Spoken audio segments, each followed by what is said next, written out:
Oi, gente, bom dia. Olá, bom dia. Ocupação de UTIs volta a preocupar os capixabas. Metade dos hospitais está com leitos para Covid lotadas. O aumento do isolamento social pode evitar o lockdown. Comerciante cai numa emboscada. Foi assassinado depois de receber uma ligação. Mesmo baleado, ele tentou fugir e foi atropelado pelos criminosos. Mais uma vez, menores colocam a vida de caminhoneiros em risco numa diversão irresponsável conhecida como quebra de asa. Ladrão tenta entrar em clínica, é preso. Quando ganha a liberdade, volta para terminar o furto. Diz aí como está a sua coluna nessa pandemia, hein? Tem muita gente se queixando de dor. Ortopedista alerta para o aumento no uso do computador e celular. Onça parda ronda o interior de Iconha e assusta os moradores. Ela foi vista na noite de ontem. E ainda, novos empreendedores que a crise do coronavírus revelou. A Deusenir fazia vestidos de festa. Sem festa, agora ela produz máscara simpatia. Nada de cobrir a beleza do sorriso que anda escondida nesses tempos estranhos. Tudo isso e muito mais agora no TN1.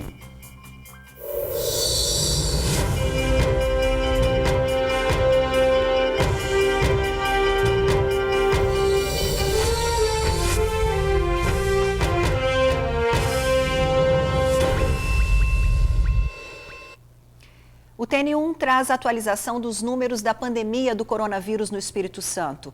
54.547 pessoas foram contaminadas. E o estado já perdeu 1.836 vidas para o vírus que continua sendo um desafio para os profissionais da saúde. Entre as vítimas, um pastor de Aracruz. Geraldo de Oliveira tinha 63 anos. Ele ficou mais de um mês internado na UTI, lutando contra a doença, mas infelizmente não resistiu. O pastor Geraldo era bastante conhecido no norte do estado. Respondia por 44 congregações. O enterro foi ontem e teve como homenagem um cortejo de familiares e membros da igreja. O painel Covid mostra também o lado daqueles que felizmente venceram a doença. Já são 35.118 curados no Espírito Santo. Os números são os números da esperança, né, Georgia? E olha, uma grande preocupação, metade dos hospitais está com as UTIs para Covid lotadas. Mas o estado promete ampliar o número de leitos, serão mais 110. Só que a quantidade vai ser o limite. Depois disso, não haverá mais possibilidade de expansão. Por isso, a importância do isolamento social para não haver necessidade de medidas mais extremas, como o lockdown. Dos 16 hospitais da região metropolitana com leitos disponibilizados especificamente para o tratamento de pacientes diagnosticados com a Covid-19, metade já tem ocupação total dos leitos de UTIs. Entre eles estão o Hospital Estadual Dório Silva na Serra, o Hospital Santa Rita em Vitória e o Hospital Vila Velha. Sobre o número total de leitos de UTIs da região metropolitana, a taxa chegou a quase 90% neste domingo. Isso significa que apenas 50 leitos estão disponíveis. O secretário falou sobre esses números em coletiva de imprensa. Nós mantivemos uma automação do processo de regulação de pacientes do interior, principalmente hospitais de primeira linha do interior do estado do Espírito Santo, que na medida que chegam em uma determinada ocupação, os pacientes, esses hospitais passam então a serem removidos para a Grande Vitória. Nós temos ainda mais de 110 leitos de UTIs que podemos abrir ainda no mês de julho, que representa a quinta e última fase da expansão de leitos no nosso estado. A quinta e última fase de expansão dos leitos de UTIs exclusivos para o tratamento de pacientes diagnosticados com a Covid-19 deve acontecer ainda neste mês de julho. O estado chegará ao número limite de 820 leitos. Se a ocupação de leitos, mesmo chegando à expansão de 800 leitos de UTIs, ela ultrapassar 91%, o estado do Espírito Santo já tem uma matriz determinada pela própria matriz, o reconhecimento das medidas do risco extremo, que são aquelas onde, para além de encerrar atividades comerciais, atividade econômica, nós privilegiamos garantir que as pessoas fiquem em casa, literalmente, a redução plena e específica da atividade social das famílias. Então, que é uma medida apropriada para o risco extremo, da qual nós trabalhamos para não chegar até ela. Na última sexta-feira, um dos boletins divulgados pela SES apontou que o número de curados ultrapassou o número de infectados no estado. Na ocasião, o secretário disse que neste mês de julho poderia se iniciar uma fase de estabilização da doença aqui na Grande Vitória. Mas o secretário garante que, para isso acontecer, a fase de recuperação na região metropolitana precisa ser sustentada por mais tempo. E uma nova matriz de risco é estudada para esse novo momento da doença. Durante os próximos dias, as próximas semanas, a gente estará apresentando à sociedade capixaba qual é a definição da nova matriz de risco, que poderá estabelecer medidas tanto para regiões que vivem fase de aceleração, como ainda é o interior do estado, como medidas para regiões que possam estar vivendo uma fase de recuperação sustentada da pandemia. O estado já ultrapassou a marca dos 53 mil casos confirmados da doença e pelo menos 1.800 capixabas morreram vítimas da Covid-19. Já são quase 5 meses de medidas de combate adotadas pelo governo e mudança de comportamento da população para o combate à doença. E ainda não acabou. É preciso que a população adote mais do que nunca o novo normal. Eu não ajudo. Se eu vou à rua sem necessidade, se eu frequento barzinho à noite, se eu vou à praia, se eu vou ao calçadão, eu não estou ajudando. Então, não é hora de relaxar. Essa doença ainda não está superada entre nós. Qual é a nossa missão enquanto sociedade? Permanecer em casa, e é isso que a gente tem recomendado desde o começo dessa pandemia. Tá certo. E a repórter Tainá Lopes fala sobre o crescimento na ocupação dos leitos de UTI. Ela está ao vivo com o Luiz Carlos Reblin, subsecretário de Vigilância em Saúde. Muito boa tarde para vocês, Tainá. Ei, Ingrid, boa tarde para você, para o Jorge, que hoje retorna às atividades. Seja muito bem-vindo, Jorge. Você aqui é significado de equipe completa. A gente está aqui hoje para continuar falando sobre esse assunto da questão da pandemia. E durante a matéria que a gente acabou de ver da Vanessa, a gente avaliou que o estado está chegando a esse limite de ocupação de leitos de UTI. Para você que está em casa, pode ser que a sensação seja de que quando a gente se aproxima dos 90%, o estado compra mais leitos e resolve a situação. Mas não é bem assim. Não é isso, Luiz Carlos Reblin, subsecretário de Vigilância em Saúde? Essa é uma sensação falsa.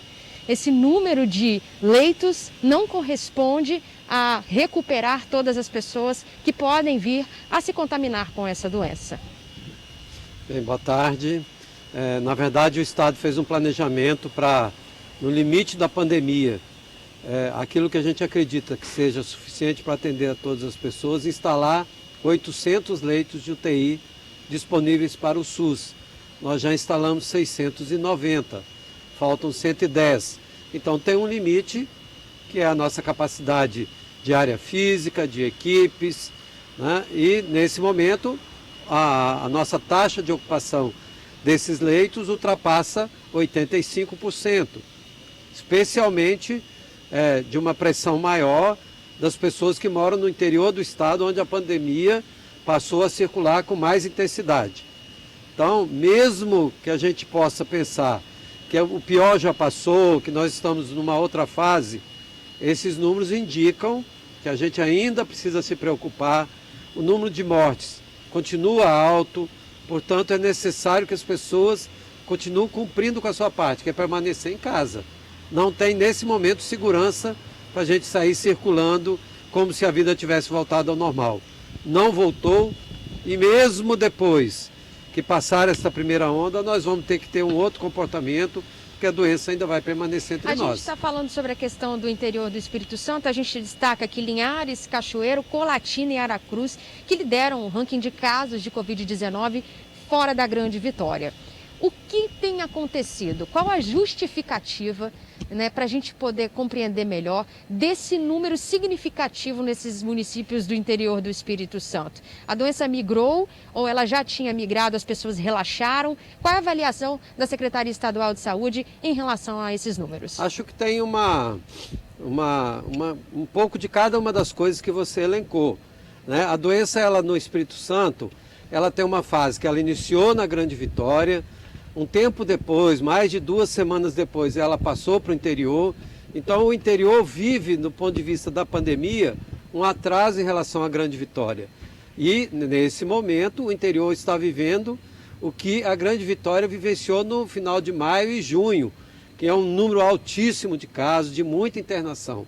É isso que está acontecendo no interior, e essas cidades maiores, pelo fato de serem as mais populosas, tem um adensamento populacional, muita gente mais próxima, de fato o número de casos é maior. Então, nós ainda temos muitos casos na Grande Vitória, muitas internações, e agora vivemos o aumento de casos no interior. É uma situação complexa porque junta essa grande demanda da região metropolitana com uma demanda crescente no interior do estado. Subsecretário, em relação ao interior do Espírito Santo, no quesito leitos, né, disponíveis e estrutura hospitalar e de profissionais também para atender a população, chama-se a atenção porque tem cidades pequenas que sequer têm hospitais e que o trajeto para levar um paciente, por exemplo, que tem ali o Covid-19 e que pode ter um mal-estar significativo, até ele chegar nessa cidade do hospital de referência, às vezes se leva 2 horas, 3 horas para ter esse acesso.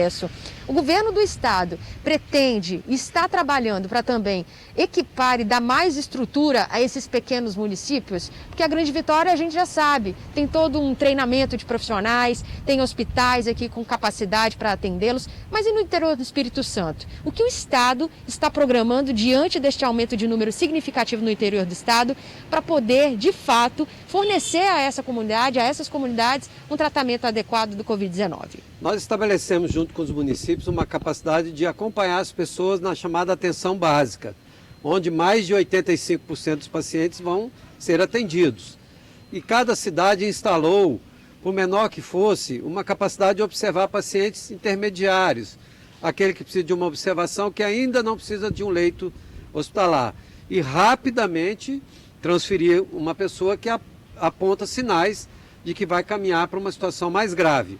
E aí sim, nós estamos fortalecendo as chamadas estruturas regionais, como São Mateus, como Colatina, como Linhares, como Cachoeiro do Itapemirim, que são as cidades polos dessas regionais, com equipamentos de UTI ampliando a capacidade. Porque nem sempre é possível instalar leito de UTI em um hospital muito pequeno, porque não tem equipe, não tem estrutura física para suportar a instalação de uma UTI. Então as UTIs, via de regra, estão estabelecidas nas grandes regionais. Luiz Carlos Reblin, subsecretário em Vigilância de Saúde, muito obrigada pela sua participação e esclarecimentos. A gente volta aí com vocês no estúdio e ao longo da semana vamos falar muitas vezes sobre esse tema para conscientizar cada vez mais você, nosso telespectador, sobre a principal ferramenta até então para o combate ao Covid-19, que é o isolamento social. Eu volto com vocês. Pois é, Tainá, exatamente, a gente agradece a sua participação também do subsecretário e só lembrando, né, Ingrid, de ontem para hoje foram 33 mortes, fazendo uma média aí, a gente sabe que é como se tivesse um acidente com um ônibus seletivo todos os dias de mortos, né, aqui no estado. Então, para ter uma ideia do que é essa tragédia da pandemia aqui no Espírito Santo. Bom, a gente está aqui no estúdio mais uma vez com o médico intensivista Vitor Dalla. Doutor Vitor, seja bem-vindo mais uma vez aqui ao TN. Doutor Vitor, a gente está vendo aí beirando 90% de leitos de UTI ocupados, só que a gente sabe também que chegar a um leito de UTI não é um passaporte para sair pela porta da frente do hospital. É isso mesmo? Com toda certeza. Primeiro, bom dia, Joy, bom dia, Bem-vindo, bom dia, doutor. população capixaba. Bom, justamente, a gente sabe que realmente o fato de estar no leito de UTI aumenta a chance de sobrevida, né, do paciente que está gravemente enfermo. Mas isso realmente não é uma garantia de sobrevida. Haja visto que a gente tem visto que os pacientes entubados, com falências orgânicas, né, têm uma mortalidade infelizmente elevada. E é isso que a gente tenta diminuir essa taxa de mortalidade a todo custo. Então, realmente, ter leito de UTI, estar dentro de uma UTI, não é a garantia total de sobrevivência, né? E a gente tem falado aqui constantemente que está difícil entender essa doença exatamente por isso, né? Complexo. Tantos jovens morrendo, idosos se recuperando, saindo aí de um leito de UTI, às vezes idosos com 100, 102 anos. Ontem nós mostramos uma senhorinha. Quer dizer, é isso, está difícil entender esse vírus, né? O comportamento dele em idosos, o comportamento dele em jovens. Exatamente. É uma doença extremamente nova, né? Então tem doenças que estão no nosso meio, já tem 50, 60 anos. Então a gente sabe o comportamento da doença. O Covid-19 é um vírus que entrou em circulação no final do ano passado, então a gente tem uma experiência de menos de um ano tratando esse tipo de doença. Então a gente não sabe todos os pormenores, todas as exclusividades dessa doença. Tem paciente que evolui de uma certa maneira, de uma maneira mais grave, tem paciente que evolui de uma maneira mais satisfatória. Isso é muito variável de paciente para paciente. É lógico que a gente sabe que tem os fatores de risco, hipertensão, diabetes, obesidade, que são fatores associados a um pior prognóstico. Mas mesmo assim a gente tem visto alguns pacientes jovens que evoluem de forma não satisfatória. E a gente não tem a exata explicação de por que isso se comporta diferente em diferentes pacientes. Mesmo às vezes usando o mesmo protocolo, né, de medicação, de tudo, né? Exatamente. É o que a gente tem, na verdade, hoje em dia de protocolo, a gente não tem protocolos tão bem desenhados, porque a gente não tem tanta evidência científica que respaldem que a gente faça um protocolo tão bem desenhado em termos de medicações curativas. O que a gente tem é uma terapia de suporte intensivo mesmo, bem desenhado, que a gente já usa isso há muito tempo nos pacientes com terapia intensiva, e é isso que assegura a maior taxa de sucesso dos pacientes de não evoluírem de maneira não satisfatória, né? O suporte intensivo mesmo que a gente tem. Pois é, falando sobre isso, na semana passada eu perdi o meu telespectador mais assíduo, que é o meu pai, para a Covid-19. E se tem alguma coisa que a gente pode, né, tirar disso, é exatamente a experiência que eu tive durante esse tempo da doença dele. Durante esse tempo, foi exatamente o que a gente vinha falando aqui ao longo dessas entrevistas, e o quadro dele se agravou de uma forma muito rápida, né, até ele chegar na UTI. É um pouco difícil de falar, mas serve de alerta para quem está em casa, né? Depois, primeiro sintoma da tosse, ele começou a tomar todos os remédios depois que ele foi medicado no pronto atendimento, né? Ele e minha mãe foram afetados pela Covid. Ela evoluiu bem, mas ele teve a febre um pouco assim, ficou. E a partir do 6º dia que ele, né, a febre ficou um pouco mais intensa, ele fez a tomografia, né? Mas estava falando bem, não tinha problema nenhum. Queria, né? voltar para casa, Queria inclusive. até. Aí quando fez a tomografia, o médico falou assim, ó, volta para lá porque o pulmão dele está comprometido. Ao chegar ao pronto atendimento, o médico virou, fez a medição dele e falou assim, olha, você não está bem com a sua oximetria e nem o seu pulmão. Ele, não, mas eu estou me sentindo bem. Ele queria voltar para casa e estava sentindo bem, né? Mas a febre dele não baixava. A partir daí ele, né, teve que ficar lá, enfim, teve que ir para o hospital e ficou 12 dias até o falecimento dele.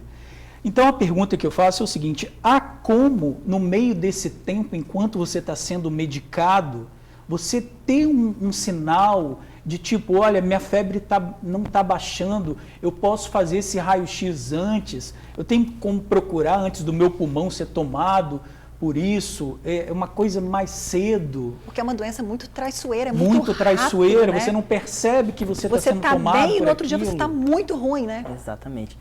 Essa doença, na verdade, a gente consegue visualizar 3 fases dessa doença, né? A fase inicial, fase precoce, que é a fase onde o vírus está em atividade, a segunda fase onde surgem as lesões pulmonares e a terceira fase que é a fase hiperinflamatória da doença. Aí o vírus já saiu, já está saindo do nosso organismo e a gente tem uma hiperativação do meu sistema imune que está gerando lesão nos meus órgãos. Então é a fase hiperinflamatória da doença. Um marco interessante realmente é o 6º dia de doença. O que a gente tem visto é que os pacientes que evoluem ali até o 6º dia de doença, os pacientes que vão dar sinais de melhora, eles já começam uma melhora importante a partir do 6º dia de doença. Então a gente tem considerado o 6º dia de doença como um sinal de alerta. Quando o paciente começa a não evoluir bem a partir do 6º dia, é quando a gente precisa ligar o sinal de alerta e tá com aquele paciente monitorizadinho pertinho da gente. Nos primeiros sintomas, realmente, são sintomas mais inespecíficos, febre, dor no corpo, o paciente está se sentindo bem, apesar de uma fadiga, um cansaço, a febre geralmente, uma tosse seca, a febre geralmente vem desde o começo do quadro. E a partir do 6º dia, o paciente deveria estar dando sinais de melhora. Se a partir do 6º dia ele começa a manter uma febre alta persistente, ao mínimo sinal de falta de ar, começou a clinicamente piorar, esse paciente nós precisamos ligar a luzinha de alerta, porque é um paciente que está te dando sinal. Posso vir a evoluir de forma não satisfatória. Isso significa que nesse momento ele deve estar num hospital sendo monitorado? Ou é possível monitorar isso de casa? Eu acho que muita gente se pergunta isso, né? Se a gente tiver uma orientação interessante, uma família orientada, a gente consegue sim fazer essa monitorização em casa. Se tiver, por exemplo, um oxímetro em casa, algumas famílias já têm essa disponibilidade de ter um oxímetro em casa, ficar monitorizando isso, a gente consegue fazer essa monitoração. Mas ao mínimo sinal de piora clínica, a gente precisa procurar atendimento médico, não tem consciência. Qual que é o alerta da medição do oxímetro, doutor? Geralmente a gente tolera ali, a gente quer uma saturação acima de 90% nos pacientes normais. Que não tem, por exemplo, DPOC, uma doença pulmonar obstrutiva crônica, que não tem passado de tabagismo, a gente espera que a saturação esteja ali acima de 90%. Se ela começar a cair muito mais disso, 88, 85, já é um sinal de alerta. Precisamos buscar atendimento médico, fazer os exames de imagem para fazer o diagnóstico precoce e iniciar o tratamento de suporte precocemente. Bom, nós vamos encerrar nossa primeira participação aqui, daqui a pouquinho a gente volta para falar, são muitas dúvidas de telespectadores, tem muita gente nesse momento perguntando a questão da intubação, se vocês já estão mudando essa questão, diminuindo a intubação, é só no limite mesmo que esses pacientes são intubados. Daqui a pouquinho a gente volta para conversar mais, tá bom, doutor Vitor? Fica aqui com a gente. Perfeito. E aproveitando o George aqui, né, o doutor Vitor cuidou do pai dele também lá, né? E você é a minha força aqui, tá, meu amigo? Tamo junto. Tamo junto. Então, o Dr. Vitor continua com a gente, lembrando que ele está nas redes sociais, no Instagram, é @VitorRDalla com 2 L's, tá bom, gente? Daqui a pouquinho a gente volta a conversar com o Dr. Vitor. Agora os assuntos policiais. Falamos do assassinato de um comerciante em Cariacica. Ele chegava em casa com a esposa quando recebeu uma ligação e saiu. Era uma emboscada. O comerciante levou tiros e ainda foi atropelado pelos criminosos ao tentar fugir correndo. O crime aconteceu por volta das 8h30 da noite nesta rua do bairro Vista Mar, em Cariacica. A vítima é o comerciante Moisés Passos, de 43 anos. Ele tinha acabado de chegar com a mulher em casa quando recebeu uma ligação e saiu. Ele morava no bairro de Bela Aurora, vizinho a Vista Mar. O encontro, pelo jeito, foi aqui na rua, onde nas duas extremidades há sangue, que os moradores identificaram como o da vítima. Em uma das esquinas da rua, ele se encontrou com os assassinos, 2 homens que estavam em um carro escuro. Um outro homem, num segundo carro, dava cobertura a eles. De acordo com informações de pessoas que estavam no local e viram parte da cena, depois que levou os primeiros disparos no encontro que teve, Moisés tentou fugir com o carro dele. Mas quando chegou no final da rua, perto daquela caçamba, foi impedido. Um outro veículo estava parado no meio do cruzamento, não deixando que ele passasse. O segundo veículo que estava atrás dele, que tinha uns assassinos, deu a volta e encontrou lá em cima também. Moisés tentou sair do carro e fugir a pé. Os homens saíram também do veículo e continuaram atirando. Ele, mesmo baleado, correu pela rua até esse ponto aqui. Os homens que estavam atirando entraram dentro do veículo, vieram com o carro, atropelaram ele neste ponto, puxaram ainda Moisés pelo braço e deram aquele que se chama o tiro de misericórdia na cabeça dele. Moisés acabou ficando aqui.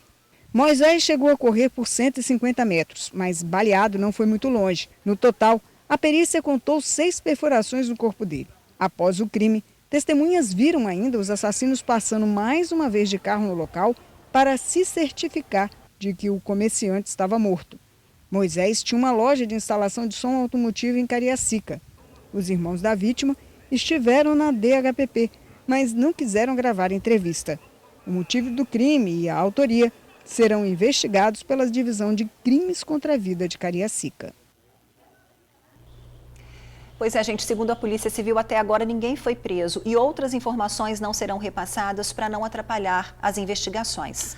Vamos falar de benefício para enfrentar a crise do coronavírus. Como ter direito ao auxílio de R$ 900 da Prefeitura de Vitória. Quem traz as informações é o repórter Felipe Chicarino. Olá, Felipe, boa tarde para você.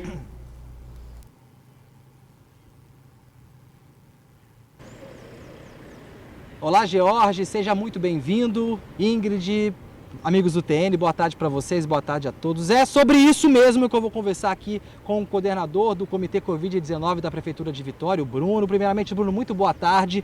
Já te pergunto direto, sem mais delongas, como é que vai funcionar o pagamento desses R$ 900? O que eu já sei é que o projeto foi enviado para a Câmara, foi aprovado, devolveram para o prefeito já sancionou e já está valendo. E como vai funcionar isso? São R$ 900 divididos em 3 parcelas?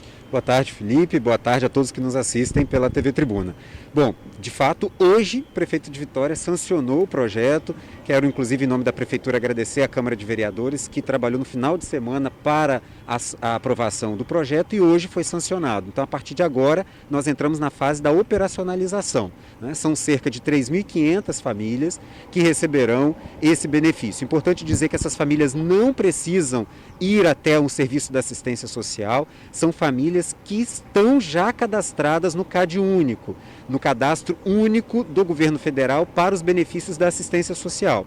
Nós fizemos um cruzamento destas famílias de baixa renda do município de Vitória, com uma renda per capita de até R$ 520, portanto eu somo a renda da família, divido pelo número de componentes dessa família e se esse valor chegar até 520, essa pessoa está no nosso programa, desde que já tenha sido cadastrada anteriormente no CAD único. Nós não vamos abrir novo cadastro. E que não tenham acessado o auxílio do governo federal. Então fizemos esses cruzamentos, chegamos a essa marca de 3.500 famílias. Agora qual é o próximo passo? Fazer a transferência de renda. Nós estamos já em uma fase avançada com o Banestes, a quem eu também, em nome da Prefeitura, quero agradecer.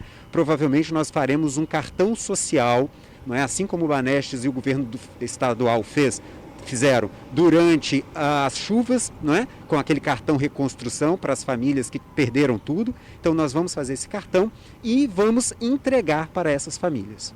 É assim que vai funcionar.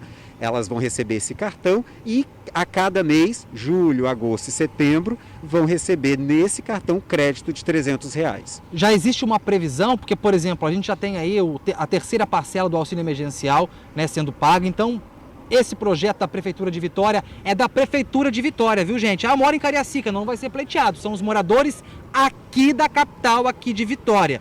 Dito isso, como que vocês vão fazer contato com essas pessoas? Quem está nos assistindo agora que se enquadra nessa família? Porque, terceira parcela do auxílio emergencial já foi paga e eu não recebi. Pelo menos essa de Vitória eu vou ter direito. Como que essas famílias vão ser comunicadas? Vão ficar sabendo se tem ou não tem direito a esse benefício? Então, esse é o esforço que temos a partir de hoje e já estamos mobilizados nesse sentido. Como eu disse, nós já temos esse cadastro de todas essas famílias. Essas famílias já passaram pelos nossos serviços de assistência em algum momento, não é? E aí cabe à Prefeitura fazer o contato com essa família. E o contato vai ser para dizer que ela vai ter direito, onde é que ela vai retirar esse cartão. O dia, a hora, é nessa logística que nós estamos trabalhando agora, na Prefeitura e também em negociação com o Banestes para a emissão o mais rápido possível desse cartão. Fazer um combinado aqui, a partir do momento que você tiver novas informações para poder informar essa galera que vai ser beneficiada, você avisa pra gente? Perfeito. Beleza? E reforçando que a nossa intenção é que a primeira parcela seja paga ainda no mês de julho. Ô, Glória, ainda nesse mês de julho. No mês de julho.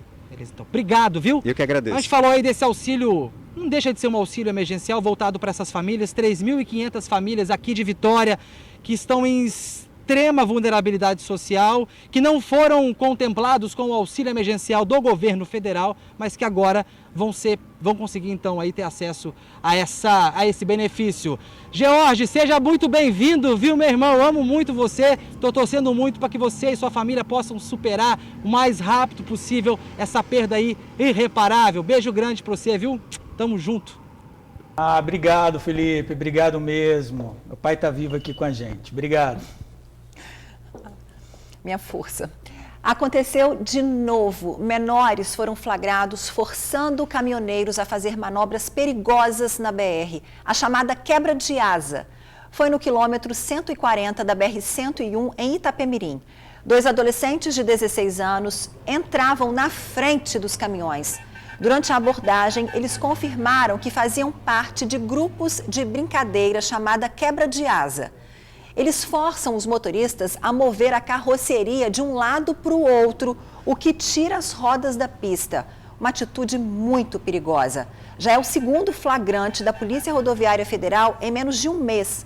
No dia 20 de junho, os adolescentes também foram levados para a delegacia praticando e filmando a mesma brincadeira.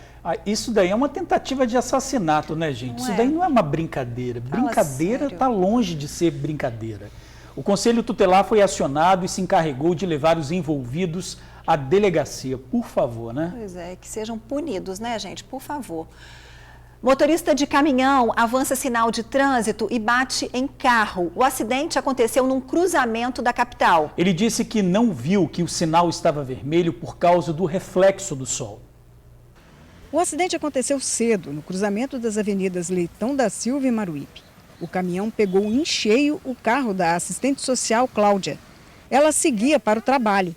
Cláudia conta que o sinal tinha acabado de abrir e, ao sair com o carro, sentiu a pancada. Eu estava parada no sinal, né? Aí o sinal abriu. Aí eu esperei um pouquinho ainda, porque passou um outro carro. Quando o sinal estava uns 3 segundos já aberto, eu vim. Ele veio e me pegou no meio. E saiu rodando meu carro. O carro da assistente social foi empurrado alguns metros. Uma viatura da Polícia Civil parou para dar apoio. Apesar da pancada, ela não teve ferimentos graves.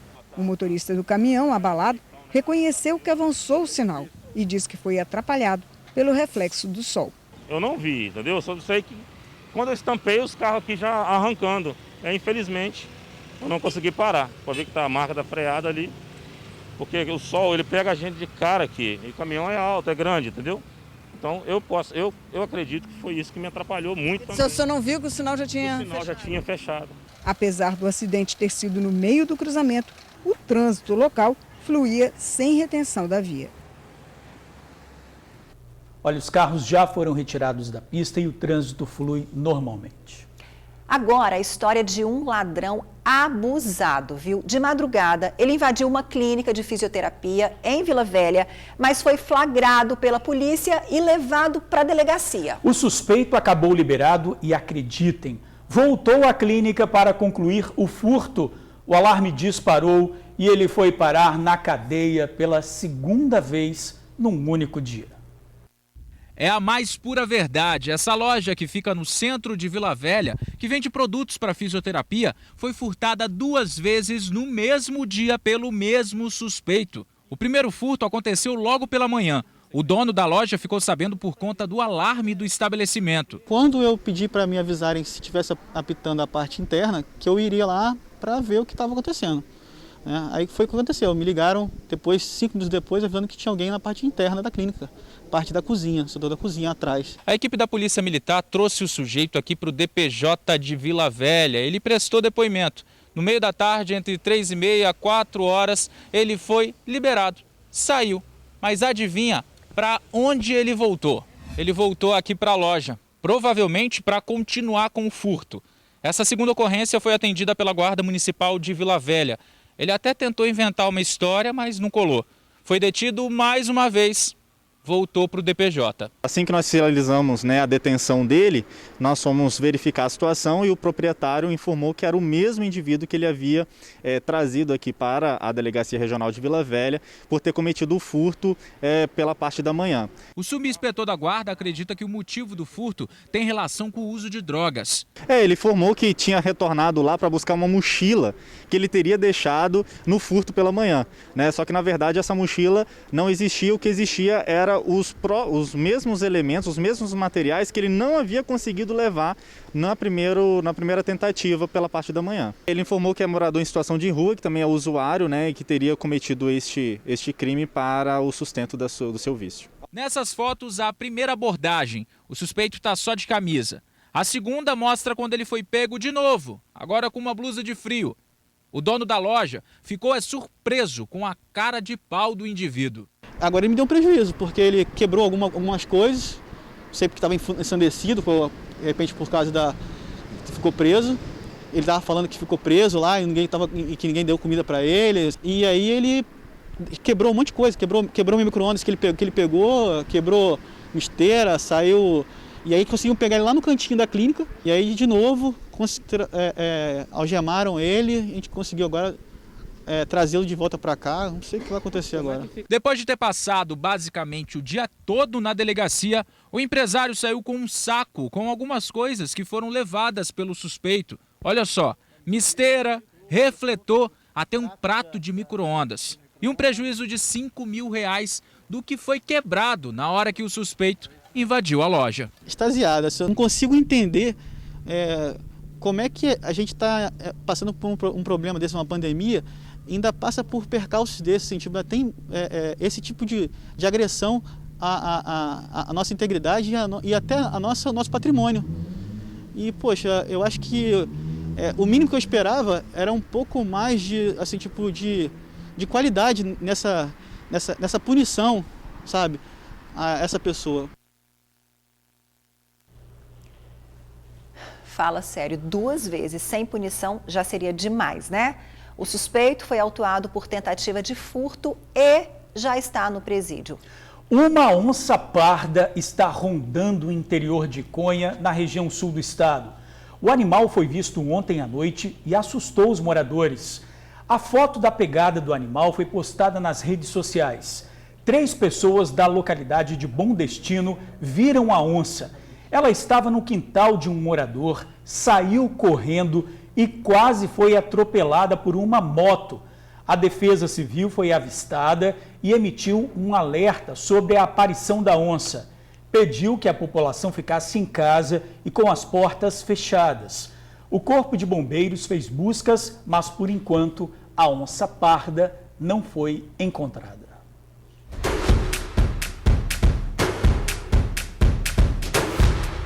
Boa tarde, pessoal. Me chamo Geliane, eu sou do Delícias da G. Para quem não conhece, eu faço bolinhos de pote e bolos caseiros. Interessados, é só me ligar no 99691 3885. Eu sou aqui do bairro de Colina de Laranjeiras, na Serra. Obrigada.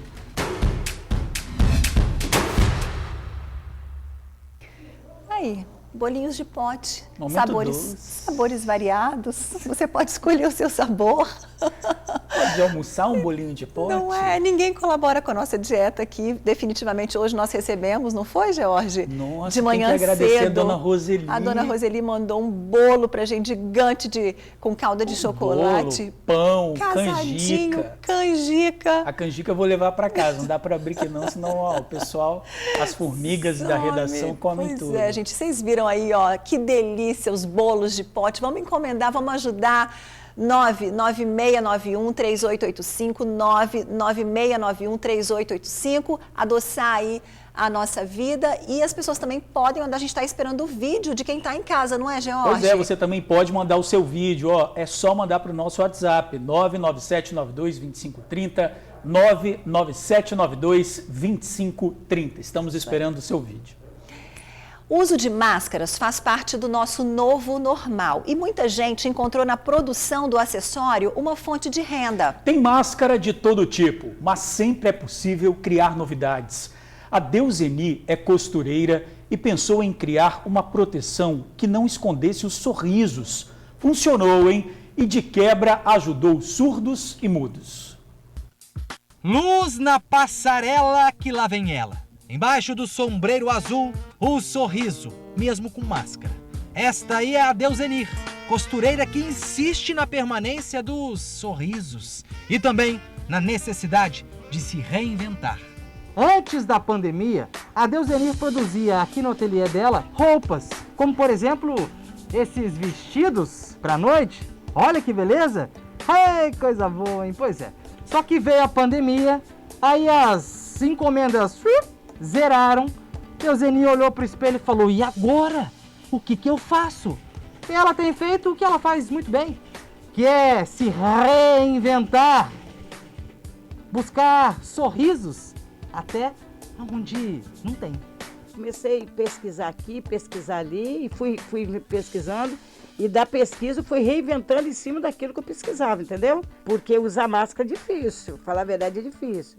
Mas a gente tem que usar uma coisa que a gente vai se sentir bem. Essa última aqui foi minha última reinvenção. Deusenir produz, além das máscaras transparentes, também as tradicionais. A necessidade de continuar sorrindo fez com que a máquina de costura não fizesse quarentena. Não, para nada. Claro que não. Botei até umas cadeirinhas lá de fora. Chega muita gente e fala, gente, senta aí fora, entra de cada vez. Detalhe, a preocupação vai além dos sorrisos. Deusenir também pensa na inclusão. Já pararam para pensar em como os surdos estão se virando sem leitura labial?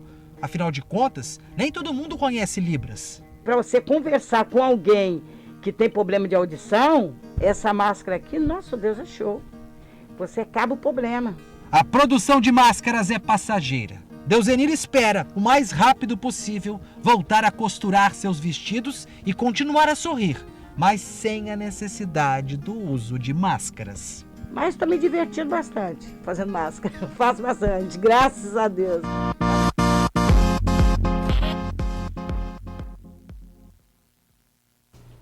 Que demais, né? Muito bom, né? Sorrisão sempre, gente. Um belo trabalho, viu, Deusenir? E você que se interessou pela máscara que mostra os sorrisos, basta entrar em contato. O telefone tá aí, ó, na sua telinha. Anotem e liguem para encomendar essa máscara de sorrisos. E olha, gente, o presidente Jair Bolsonaro testou positivo para coronavírus. A informação foi confirmada agora há pouco pelo próprio presidente. O teste foi feito ontem à noite e o resultado disponibilizado na manhã de hoje. Segundo o próprio presidente, ele está bem e hoje a febre teria baixado. Bolsonaro disse que vai cumprir o isolamento conforme determinação da equipe médica. O presidente disse que já começou a tomar o remédio hidroxicloroquina para se tratar contra a doença. Pois é, doutor Vitor, a cloroquina aí é realmente comprovada? Como é que estão os estudos sobre esse medicamento? Não, no momento nós não temos ainda a comprovação efetiva da diminuição de mortalidade dos pacientes que usam a hidroxicloroquina em relação aos pacientes que vão evoluir de maneira satisfatória mesmo. Então tem se tentado fazer alguns estudos, alguns foram publicados de maneira metodológica questionável, alguns foram até retirados depois de serem publicados e no momento ainda precisamos de mais, seguimos no mesmo patamar, de precisar de mais estudos para a gente conseguir ter uma posição e falar que a hidroxicloroquina diminui a mortalidade. Os estudos que temos, que são geralmente em pacientes mais graves, não têm mostrado essa tendência. Então a gente carece de evidência científica para a diminuição de mortalidade no uso da hidroxicloroquina. É o que as pessoas falam que ela, num primeiro estágio da doença, né? Nesse primeiro momento eu estou aqui, testei positivo e passo a tomar nesse primeiro momento, ela pode ser eficaz, como a ivermectina também. São os relatos que a gente escuta, são os vídeos que a gente recebe, não é isso? Exato. A hidroxicloroquina já tiveram alguns estudos que onde a medicação foi aplicada em fases mais tardias. Não mostrou diminuição de mortalidade. Então, em fases mais tardias, nós já não estamos usando mais a hidroxicloroquina. A dúvida que ainda temos na situação atual é se ela, utilizada de maneira precoce, pode vir a alterar o curso natural de evolução da doença.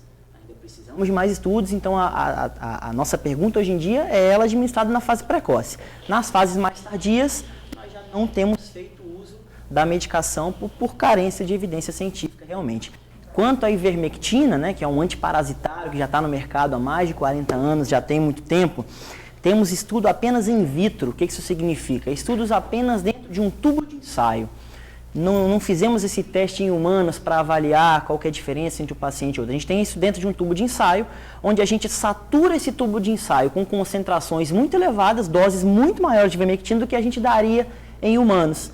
E sim, in vitro mostrou que diminuiu a quantidade de vírus. Mas daí a gente aplicar e generalizar esse resultado para um paciente em vivo, ainda precisamos também de estudos, também não temos evidência nenhuma em vivo da ivermectina no momento. Mas o que se sabe então é que todos os medicamentos que são dados para os pacientes que têm coronavírus, esses medicamentos eles agem em que situação? Eles agem para combater os efeitos causados pelo vírus e não para matar o vírus? Tem uma gama variável de efeitos, né? Depende da medicação que está sendo utilizada. A hidroxicloroquina, por exemplo, em alguns estudos mostrou que diminuiu a quantidade de vírus após 6 dias em alguns pacientes, nas secreções respiratórias. Mas a gente sabe que ela é um imunomodulador, então talvez seja uma imunomodulação do sistema imune para prevenir aquela fase tardia de hiperativação da doença. Isso pode ser um mecanismo da hidroxicloroquina. A ivermectina talvez diminuiria a quantidade de vírus, mas ainda não temos nenhuma evidência. Então são vários mecanismos diferentes que podem estar associados. Mas vamos repetir, no momento não temos nenhuma evidência científica que fale assim, ó, essa medicação é curativa, é comprovadamente eficaz em diminuir mortalidade, e isso nós não Temos mesmo. Mesmo porque depois também, né, num agravamento de estágio, aí já entram outras medicações, corticoide, anticoagulante, tudo isso, né? Exatamente. Sendo... O que cura, então? A pergunta que fica para quem está em casa. O que cura, então? Uma terapia de suporte. No momento, é o nosso próprio organismo. A gente dá uma terapia de suporte, então a gente tem lesões pulmonares, lesões renais, lesões miocárdicas, cardíacas, e o nosso organismo ele já entra em fase de reparação. Então, o meu próprio sistema imune combate o vírus e começa a reparar todas essas lesões orgânicas que o vírus e o meu sistema imune próprio acabaram de gerar. Então, a gente dá essa terapia de suporte enquanto esses órgãos se recuperam e o meu organismo se recupera da doença, através da terapia de suporte intensivo. É lógico que o anticoagulante, o corticoide, tem mostrado realmente diminuição de mortalidade para diminuir esses efeitos deletérios dessas lesões orgânicas, da hipercoagulabilidade da doença, que pode dar efeitos trombóticos, AVCs e tudo isso. E a lesão pulmonar em uso do corticoide, né, que é a dexametasona, que a gente tem um estudo que mostra realmente diminuição de mortalidade, inclusive. Na sua primeira entrada, a gente falou sobre questão da intubação. A intubação é uma forma muito agressiva, é o momento mais agressivo aí no combate ao coronavírus. Os médicos têm evitado a intubação? Em que momento é crucial? Não, agora não tem jeito, a gente vai ter que intubar. Perfeito. O termo que a gente usaria não seria evitar, mas seria sermos criteriosos para chegar no momento exato de que o procedimento é indicado. Antes, nas experiências chinesas e tudo, os primeiros relatos que a gente tinha de recomendação até no Brasil, seria o fato da intubação precoce. Só que a intubação precoce não tem mostrado os melhores resultados possíveis, então a gente tem sido um pouquinho mais criterioso na hora de intubar um paciente. Então a gente precisa levar em consideração a taxa de oxigenação do sangue, o trabalho respiratório que esse paciente está fazendo. Às vezes ele está mantendo uma saturação ali de 92%, 93%, mas às custas de um trabalho respiratório muito importante, com uma frequência respiratória de 30%, fazendo uso de musculatura acessória. Então isso é um paciente que está mostrando, eu estou fazendo um trabalho respiratório muito importante. E isso pode gerar um quadro chamado de lesão pulmonar autoinduzida, onde eu estou fazendo um esforço tão grande para respirar e para manter minha saturação que eu pioro meu prognóstico. Aí não, esse paciente tem que ser intubado um pouquinho mais precoce. Agora não, é um paciente que está com catéter nasal de O2, você vê que ele está saturando bem, em baixo fluxo, não tem um trabalho respiratório importante, não tem risco de fazer essa lesão pulmonar autoinduzida. Aí é um paciente que podemos ser um pouquinho mais conservadores na indicação da intubação. Todo paciente intubado, ele está inconsciente? No estágio inicial, quando a gente intuba um paciente, a gente coloca ele em um estado de sedação, justamente porque tem um corpo estranho, né, nas vias aéreas, então isso incomoda. Então, nos estágios iniciais, quando realmente o pulmão está complicado e tudo, a gente chega na conclusão que eu preciso deixar esse paciente intubado por um certo tempo, eu deixo sedá-lo para deixá-lo confortável e entregue a ventilação mecânica, onde o ventilador vai fazer todo o trabalho e o paciente não vai ficar competindo com o meu ventilador, porque eu preciso que o pulmão dele fique em repouso melhor e o ventilador faça seu trabalho. Mas é lógico que a gente sabe que a sedação por muito tempo, uma sedação profunda, acaba gerando alguns prejuízos, por deixar o paciente mais entubado, uma gastroparesia decorrente das medicações que a gente usa, úlceras, efeitos trombóticos, então tudo isso a sedação em excesso pode gerar. Então a gente usa a menor dose possível para que o paciente fique bem acoplado e sincronizado à ventilação mecânica. A gente agradece a sua participação mais uma vez e aproveita para o recadinho final de sempre, se puder fique em casa, é isso? Sempre, exatamente. A gente, se puder, ficamos em casa. É isso que a gente tem para diminuir a curva de ascensão de casos, né, e ter um sistema de saúde preparado para a gente conseguir ter leito para todo mundo. Quem puder, fique em casa, com certeza. Doutor Vitor, mais uma vez, muito obrigada pela sua presença aqui com a gente, tá? Obrigada. Obrigado, doutor. Obrigado. Olha, diante do avanço da pandemia, municípios do interior flexibilizam a abertura do comércio. Aracruz resolveu abrir todo o comércio da cidade. A prefeitura publicou um decreto que determina a abertura das atividades comerciais em todos os dias da semana, em horários pré-estabelecidos. Diferente do decreto do governo estadual que prevê funcionamento alternado entre dias ímpares e pares. Aracruz tem 1.205 casos confirmados de Covid-19 e 34 mortes. Também no norte do estado, o município de Linhares foi classificado com risco alto de contágio e o comércio passa a funcionar em revezamento de dias pares e ímpares. Diante desse novo cenário, o município adotou medidas mais rigorosas de prevenção à pandemia. Antes, só abria de segunda a sexta. Agora segue o decreto do governo. A abertura é de segunda a sexta-feira, de 10 da manhã às 4 da tarde. Aos sábados e domingos fica fechado. Na Grande Vitória teve carreata de donos de bares e restaurantes. Eles pedem a reabertura dos estabelecimentos fechados há mais de 100 dias por conta da pandemia. Cerca de 25 mil trabalhadores do setor já foram demitidos. O Sindibares afirma que 4 mil estabelecimentos não aguentaram a crise e fecharam as portas. Empresários de várias cidades do estado participaram da manifestação que ganhou as ruas da Grande Vitória. O governo informou que impede a reabertura de bares para evitar aglomeração. Lembrou que a categoria pode vender bebidas e alimentos pelo delivery, que são as entregas em casa. Se houver melhora nos dados, as medidas serão revisadas pelo mapa de gestão de risco. Quer dizer, a gente está falando disso, a imagem que assustou aí no final de semana, desde quinta-feira, no Leblon, depois que abriram os bares no Rio de Janeiro, a aglomeração, ruas tomadas de gente. E quem está fazendo isso, né? Vários municípios estão fazendo isso, várias cidades estão fazendo isso, depois estão voltando atrás. Não é? E a seguir, motociclista fica ferido ao tentar se livrar de linha de pipa. Diz aí como está sua coluna nessa pandemia, hein? Tem muita gente se queixando de dor. Ortopedista alerta para o aumento no uso do computador e celular. Acidente entre carreta e carro de passeio deixa 3 pessoas feridas. Voltamos já já.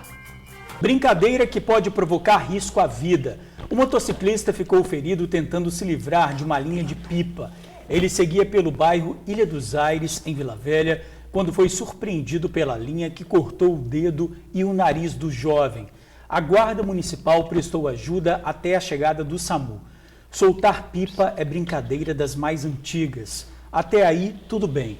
Mas não esqueça, se divirta em lugar seguro, longe de avenidas, locais de grande circulação. E mais, nunca use cerol. A mistura vira uma arma e já provocou muitos acidentes graves. E, gente, a Polícia Militar apreendeu em Cariacica uma arma personalizada do Flamengo. Esse bandido é fanático, hein? A carabina calibre 30, carregada com 12 munições, foi encontrada pela Força Tática no bairro Vista Dourada. Os bandidos estavam na rua e, quando viram os militares, fugiram deixando uma mochila para trás. Além da arma personalizada, os militares apreenderam rádios comunicadores e buchas de maconha. Ninguém foi preso. Muita gente em casa, trabalhando de home office por causa da quarentena, e muita gente, em vez de ficar num local adequado, usa o computador na cama, em posições erradas. Tem também o uso do celular por vários momentos e horas também, e de forma inadequada. E aí vem as dores e, por consequência, as lesões pela má postura. Elisângela é funcionária pública e com essa coisa de home office, ela trabalha o dia inteiro. É o dia todo no computador, muitas reuniões e nas horas vagas são mensagens de WhatsApp. Enfim, o trabalho não para nunca. Minha vida nessa pandemia é computador praticamente o dia todo e WhatsApp. O meu horário de expediente deveria ser de meio-dia 19, mas como quando a gente está em home office acaba se estendendo um pouco mais, porque você tem a demanda e você tem que entregar, então é um pouco mais, acaba sendo um pouco mais puxado. Aí é que a coluna sofre, hein? A postura errada gera muitas dores no final do dia. Quando chega no fim do dia, eu estou exausta, muito cansada, porque coluna dói, corpo dói. A postura está totalmente errada, né? Este ortopedista afirma que nessa pandemia, de cada 10 pessoas que procuram um consultório, 3 ou 4 chegam aqui reclamando de dores na coluna por causa da má postura. Isso se deve muito ao dia a dia que a pessoa leva, tá? Como houve essa migração do trabalho, às vezes, para o home office, né, que é o trabalho feito de casa, à distância, algumas considerações devem ser feitas, principalmente relacionadas à postura, tá? Não ficar muito tempo numa mesma posição, tá? No máximo 30 a 40 minutos. deu 40 minutos, deu uma pausa, tá? Uma pausa aí de uns 3 a 5 minutos, vai tomar uma água, faça alongamentos, tá? Para prevenir que essas lesões apareçam. E ele mostra pra gente agora o que acontece quando uma pessoa usa o celular de cabeça baixa. Normalmente o aparelho fica numa posição inferior da cabeça. Com isso, a gente acaba fletindo a coluna cervical, né, dobrando anterior o pescoço. Isso daí gera uma curvatura aumentada para a parte anterior e isso gera uma sobrecarga na musculatura posterior da coluna cervical, do pescoço, né? Que são as contraturas musculares.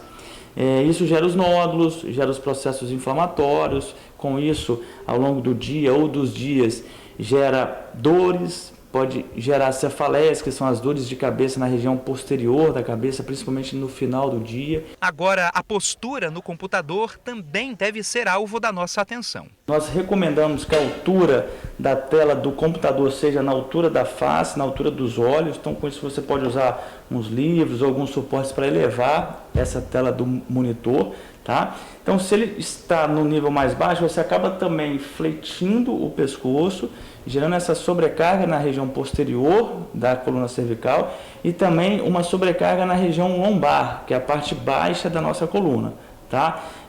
Isso, consequentemente, gera tudo aquilo que nós falamos, né? Contraturas musculares, espasmos musculares, pode gerar parestesia, que é dormência nos membros inferiores, tudo em decorrência aí dessas contraturas musculares. Elisângela tenta improvisar colocando travesseiros e almofadas nas costas para amenizar a situação, né? Mas você não pode deixar de exercer a sua função, né? Você tem demandas para entregar. Então você tem que procurar o jeito mais confortável de trabalhar, por mais que não te incomode tanto. Isso aí, Elisângela. E olha, um acidente envolvendo uma carreta e um carro de passeio deixou 3 pessoas feridas. A batida aconteceu ontem à noite na Rodovia do Sol, em Vila Velha. Testemunhas contaram que a carreta saía da pista lateral e o motorista do carro, que vinha logo atrás, não conseguiu frear a tempo. Os 3 ocupantes do carro ficaram feridos e foram levados para o hospital.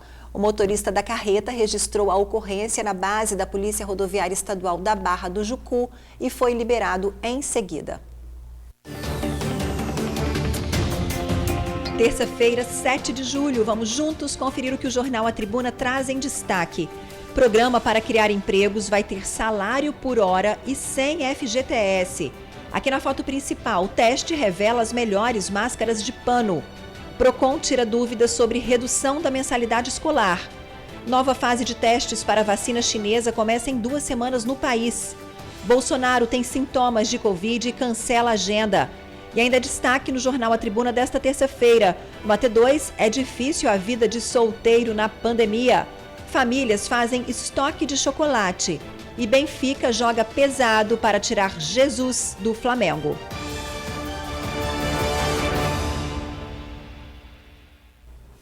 Agora a gente vai te mostrar como é seguro fazer compras online. Um serviço que cresceu muito nessa pandemia do coronavírus. Já adianto que compras pelo site não é bicho de 7 cabeças, é na verdade uma mão na roda. Eu vi de pertinho, olha aí.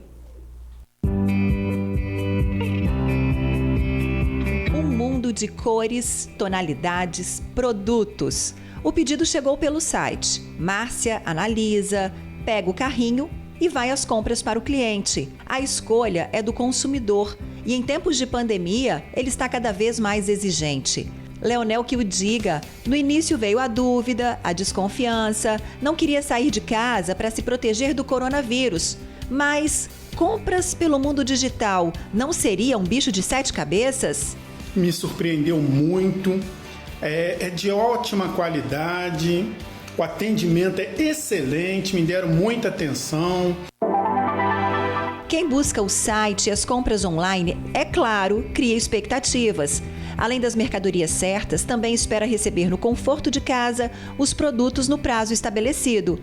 Se for fácil pagar, então, sem sair de casa e sem risco de contaminação.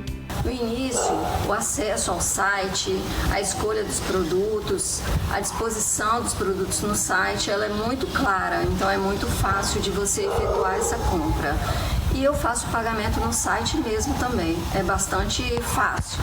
Novos tempos, novos hábitos, novo normal. E quando a gente fala em prevenção à pandemia, o momento de ir às compras é essencial. Eu sei, você sabe, os médicos alertam, quanto menos a gente sai, mais a gente se protege e protege quem a gente ama. O coronavírus chegou sem que ninguém esperasse ou imaginasse. Mudou a rotina ao redor do mundo. E por aqui no Extra Bom, as compras online não param de crescer. O Extra Bom aprimorou mais os nossos serviços, né? Com pessoas mais qualificadas e também com a higienização de todo o processo de higienização dos produtos. O carrinho segue pela seção de perfumaria, produtos de limpeza, hortaliças, frutas, verduras. Nas prateleiras, tudo escolhido em detalhes. E o cuidado é enorme, onde o consumidor nem pode entrar, na seleção de carnes e frios. Parte das mercadorias segue em caixas higienizadas e os frios em uma bolsa térmica especial. Quem compra pelo site tem 3 opções. O supermercado entrega as compras, você pode buscá-las ou escolher o serviço drive-thru. Você para o seu carro e o nosso funcionário coloca a compra no seu carro sem você sair do carro. Comodidade, prevenção, saúde. A internet é uma mão na roda. Então, boas compras para você. É isso aí, ótimas compras para você no site extrabom.com.br. E o TN1 faz um rápido intervalo e volta falando de esperança. A felicidade de quem venceu a Covid. A gente volta rapidinho.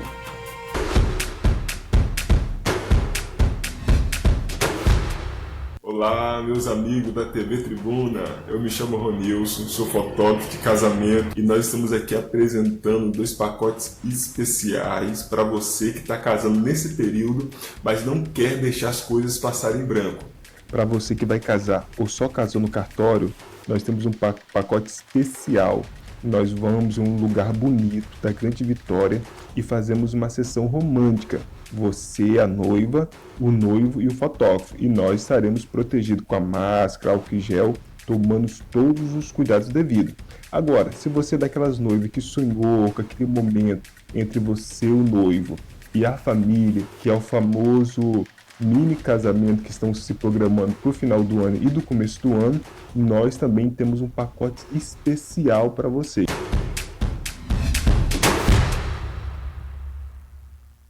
Tá aí, gente. Cada foto uma mais linda que a outra. A gente não pode deixar de registrar momentos de jeito nenhum, né, Jamais, George? jamais. São momentos inesquecíveis da vida. Não é sempre. Então, aí, ó, pacotes especiais com o Ronilson.